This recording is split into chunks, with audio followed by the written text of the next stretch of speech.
Hello everyone, कैसे हो आप सभी। आई होप आप सभी अच्छे होंगे। आज का हमारा टॉपिक ऑफ डिस्कशन है UK and Indian parliamentary system के बीच में कंपैरिजन करना। आइए दोस्तों शुरू करते हैं आज का हमारा लेक्चर। UK monarchical system. दोस्तों आपको पता ही होगा कि ब्रिटेन में मोनार्किकल सिस्टम है, लेकिन भारत में रिपब्लिकन। भारत एक रिपब्लिक कंट्री है, इसीलिए भारत को रिपब्लिकन कंट्री कहते हैं। दोस्तों हमारा सेकेंड पॉइंट है कि यहाँ पे जो यूके में हेड ऑफ स्टेट होते हैं वो किंग होते हैं। इनके पास हेरिडिटरी पोजीशन होता है, कोई इलेक्टेड नहीं होते हैं ये। लेकिन इंडिया में ऐसा नहीं है। इंडिया में जो हेड ऑफ द स्टेट होते हैं वो प्रेसिडेंट होते हैं और उनको इलेक्ट करवाया जाता है on the basis of proportional representation. दोस्तों प्रोपोर्शनल रिप्रेजेंटेशन को भी हम नेक्स्ट वीडियो में या एक सेपरेट वीडियो में समझेंगे। दोस्तों हमारा थर्ड पॉइंट है parliament is the supreme authority in the UK. हाँ दोस्तों, जो पार्लियामेंट है वो सुप्रीम अथॉरिटी है क्योंकि वो फॉलो करती है प्रिंसिपल ऑफ पार्लियामेंट्री सॉवरेनिटी को। क्या इंडिया में भी ऐसा है? नहीं दोस्तों, इंडियन पार्लियामेंट सुप्रीम नहीं है क्योंकि कुछ ना कुछ रेस्ट्रिक्शंस उनके ऊपर है, उनके पावर के ऊपर है। और पावर लिमिटेड है क्योंकि जो हमारा संविधान है वो रिटन संविधान है। हमारे यहाँ फेडरल सिस्टम है, जुडिशियल रिव्यू भी है एंड फंडामेंटल राइट्स का कॉन्सेप्ट है। दोस्तों हम बेसिक स्ट्रक्चर के बारे में भी समझेंगे कि पार्लियामेंट ऐसा कोई भी लॉ नहीं लेके आ सकती है जो basic structure of the constitution को वायलेट करे। हमारा नेक्स्ट पॉइंट है PM should be a member of the lower house of the parliament. दोस्तों ब्रिटेन के अंदर ऐसा ही होता है, जो प्रधानमंत्री जी होते हैं वो हाउस ऑफ कॉमन्स यानी कि लोअर हाउस के मेंबर होने ही चाहिए। लेकिन भारत में ऐसा नहीं है। जो पीएम है वो किसी भी हाउस के मेंबर हो सकते हैं, चाहे तो राज्यसभा चाहे तो लोकसभा। ऐसी कोई भी यहाँ पे क्राइटेरिया नहीं है कि वो लोकसभा के ही मेंबर होने चाहिए। दोस्तों हमारा नेक्स्ट पॉइंट है कि यूके के अंदर में एमपी ओनली बिकम मिनिस्टर्स। क्या दोस्तों सिर्फ member of parliament he minister बन सकते हैं? दोस्तों ऐसा ब्रिटेन में है, लेकिन इंडिया में ऐसा कुछ भी नहीं है। वो व्यक्ति, वो पर्सन जो मेंबर नहीं भी है किसी भी हाउस का, लोकसभा या राज्यसभा का, वो भी मिनिस्टर बन सकता है, लेकिन maximum period of 6 months. Next point है ब्रिटेन के अंदर में मिनिस्टर के पास लीगल रिस्पॉन्सिबिलिटी भी होती है। क्या इंडिया में भी ऐसा है? नहीं, इंडिया में जो मिनिस्टर्स होते हैं वो सिर्फ और सिर्फ अपने लेजिस्लेटिव एंड एग्जीक्यूटिव फंक्शंस के लिए अकाउंटेबल होते हैं। तो हमारा नेक्स्ट पॉइंट है कॉन्सेप्ट ऑफ शैडो कैबिनेट। ये जो कॉन्सेप्ट ऑफ शैडो कैबिनेट है वो यूके का कॉन्सेप्ट है।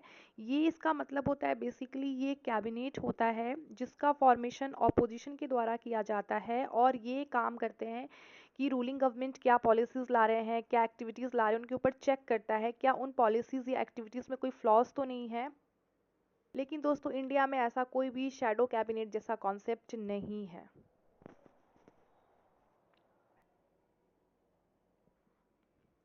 आइए दोस्तों जानते हैं वो रीजंस कि भारत देश में पार्लियामेंट्री सिस्टम को ही क्यों अडॉप्ट किया गया। तो इसका पहला जो सबसे इम्पॉर्टेंट रीज़न है प्री एक्सपीरियंस। दोस्तों जब कॉन्स्टिट्यूशन फ्रेमिंग हो रहा था उस टाइम पे भारत के पास ऑलरेडी कुछ एक्सपीरियंस थे पार्लियामेंट्री सिस्टम के, जैसे कि government of India act 1919 and 1935 के अंडर में। इसीलिए इंडियंस इनसे परिचित थे पहले से ही। तो दोस्तों ये पहले से टेस्टेड था, तो इंडिया जो है इसे अडॉप्ट करना ज़्यादा सहज लगा। और जो प्रेसिडेंशियल फॉर्म ऑफ गवर्नमेंट, इसके हमने कई सारे डिमेरिट्स भी देखे थे और ये बिल्कुल न्यू एक्सपीरियंस होता। और भारत उस टाइम उस कंडीशन में नहीं थे at the time of independence कि वो इस तरह के जो न्यू रिस्क है वो ले सकते थे। दोस्तों हमारा सेकेंड पॉइंट है रिस्पॉन्सिबल गवर्नमेंट। दोस्तों हमने प्रीवियस वीडियो में भी देखा था कि पार्लियामेंट्री फॉर्म ऑफ गवर्नमेंट क्यों बेटर होता है प्रेसिडेंशियल फॉर्म ऑफ गवर्नमेंट से। क्योंकि यहाँ पे जो गवर्नमेंट होते हैं वो ज़्यादा रिस्पॉन्सिबल होते हैं, लोगों के डिमांड्स के लिए अकाउंटेबिलिटी होती है इनमें, और दोस्तों कोऑर्डिनेशन के साथ यहाँ पे लेजिस्लेचर एंड एग्जीक्यूटिव वर्क करते हैं, जबकि प्रेसिडेंशियल फॉर्म ऑफ गवर्नमेंट में ऐसा कुछ भी नहीं होता है। दोस्तों हमारा नेक्स्ट पॉइंट है ऑथोरिटेरियनिज्म को लेकर के। जैसा कि हमने डिस्कस भी किया था कि पार्लियामेंट्री सिस्टम में ऑथोरिटेरियनिज्म उतनी ज़्यादा नहीं होती है, कम होती है, क्योंकि सिंगल व्यक्ति के हाथ में सारे पावर कॉन्सेंट्रेट नहीं होते हैं। जबकि प्रेसिडेंशियल फॉर्म ऑफ गवर्नमेंट में सिंगल एक राष्ट्रपति के पास बहुत ज़्यादा इमेंस पावर कॉन्सेंट्रेट थे। दोस्तों हमारा नेक्स्ट पॉइंट है no personality cult.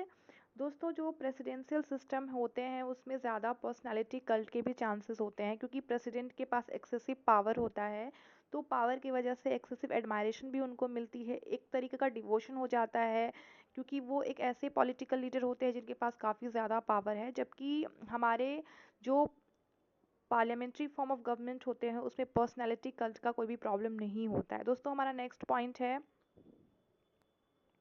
Strong executive branch. हमारे जो कॉन्स्टिट्यूशन मेकर्स थे उन्होंने एक स्ट्रॉन्ग एग्जीक्यूटिव ब्रांच भी रखा है, लेकिन यहाँ पे किसी भी तरह का पर्सनैलिटी कल्ट का प्रॉब्लम नहीं है, क्योंकि किसी भी एक व्यक्ति के पास एक्सेसिव पावर नहीं है। लेकिन प्रेसिडेंशियल फॉर्म ऑफ गवर्नमेंट में प्रेसिडेंट के पास काफ़ी ज़्यादा एक्सेसिव पावर्स होते हैं। दोस्तों हमारा नेक्स्ट पॉइंट है एग्जीक्यूटिव मोर आंसरेबल। पार्लियामेंट्री सिस्टम के अंदर में बहुत सारे ऐसे मैकेनिज्म्स बनाए गए हैं जिसके कारण एग्जीक्यूटिव ज़्यादा आंसरेबल होते हैं और पीपल्स रिप्रेजेंटेटिव्स के द्वारा कंट्रोल्ड भी होते हैं।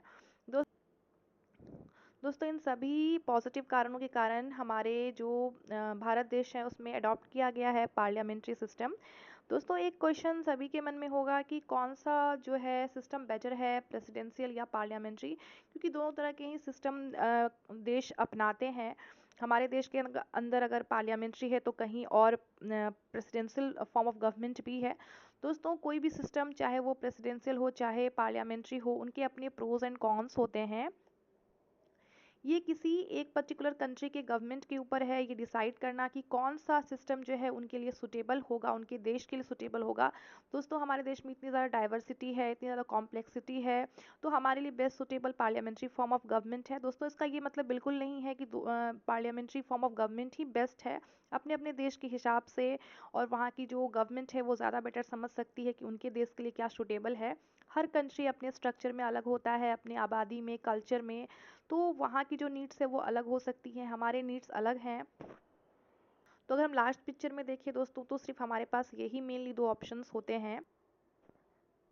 दोस्तों बहुत सारे ऐसे देश थे जिन्होंने अपने पॉलिटिकल सिस्टम को चेंज किया है फ्रॉम डेमोक्रेटिक टू मोनार्की, लेकिन ये रिमार्केबल रहेगा कि Bharat even after 75 years of independence एक डेमोक्रेटिक देश ही रहे हैं।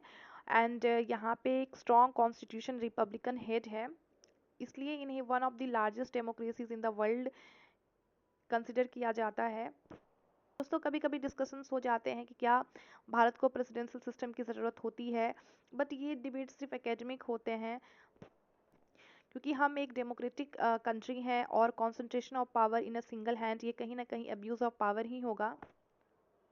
और साथ ही साथ दोस्तों हमारा जो कॉन्स्टिट्यूशनल सेटअप है वो भी अलाउ नहीं करता है ऐसा करने के लिए, क्योंकि हमारे पास बेसिक स्ट्रक्चर डॉक्ट्रिन भी है। तो अभी के लिए जो हमारा देश है वो पार्लियामेंट्री सिस्टम पे ही स्टिक है, जो हमारी डाइवर्सिटी को भी बेस्ट सुटेबल है। दोस्तों आने वाले वीडियो में हम और भी अलग अलग तरह के टॉपिक्स को देखेंगे। अगर आपको ये वीडियो अच्छा लगा होगा तो एक लाइक ज़रूर करिएगा और मेरे चैनल को सब्सक्राइब भी कर दीजिएगा। मिलते हैं दोस्तों नेक्स्ट वीडियो में नए टॉपिक के साथ, तब तक अपना ध्यान रखिएगा। धन्यवाद।